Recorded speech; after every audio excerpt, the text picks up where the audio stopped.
Praise the Lord. ஒரே ஒரு வசனத்தை கூட காண்பித்து கொடுக்கிறேன். ஏசாயா 45வது அதிகாரம் 2வது வசனம். நான் உனக்கு முன்னே போய் கோணானவர்களை செவ்வையாக்குவேன். இன்னைக்கு ஆண்டவர் நம்மள பார்த்து சொல்றாங்க, மகனே மகளே, நான் முன்னாடி போயிட்டு இதெல்லாம் தவறா இருக்கோ, இதெல்லாம் தப்பா இருக்கோ, இதெல்லாம் மிஸ்டேக்ஸா இருக்கும், உன் லைஃப்ல இருக்க எல்லாத்தையும் நான் என்ன பண்றேன், உனக்கு கரெக்ட் பண்ண போறேன்னு சொல்லி இன்னைக்கு ஆண்டவர் நம்மள பார்த்து சொல்றாங்க.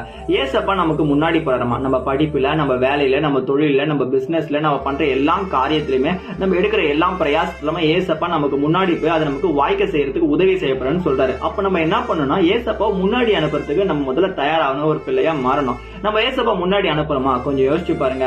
ஏசப்பா முன்னாடி அனுப்புறத விட்டு எல்லா காரியத்துக்கும் நம்ம தான் முந்திக்கிட்டு போறோம். என்னால முடியுங்க, சிம்பிளுங்க, நான் பண்ணிடுவேங்கன்னு சொல்லிட்டு நம்ம சுயத்தினால நம்ம நிறைய முயற்சி எடுக்கிறோம். ஆனா அது தோல்வியில முடிஞ்சிருச்சு. இன்னைக்கு கூட சுயத்துல நிறைய முடிவெடுத்து தோல்வியில முடிஞ்சிச்ச மகனே மகளே, இன்னைக்கு ஆண்டவர் உங்களை பார்த்து சொல்றாரு, உன் முழங்கால்களை முடக்க ஆரம்பிச்சுட்டு ஜெபிக்கிற பிள்ளையா, வேதம் வாசிக்கிற பிள்ளையா, ஆண்டவரோடு கூட ஐக்கியப்படுற ஒரு பிள்ளையா நம்ம மாறும்போது நம்ம வாழ்க்கை தோல்வியில இருந்தா கூட நிச்சயமா வெற்றியில மாத்துறதுக்கு தேவனால கூடுங்க. ஏன்னா தேவனால கூடாத காரியம் ஒன்றுமே இல்ல.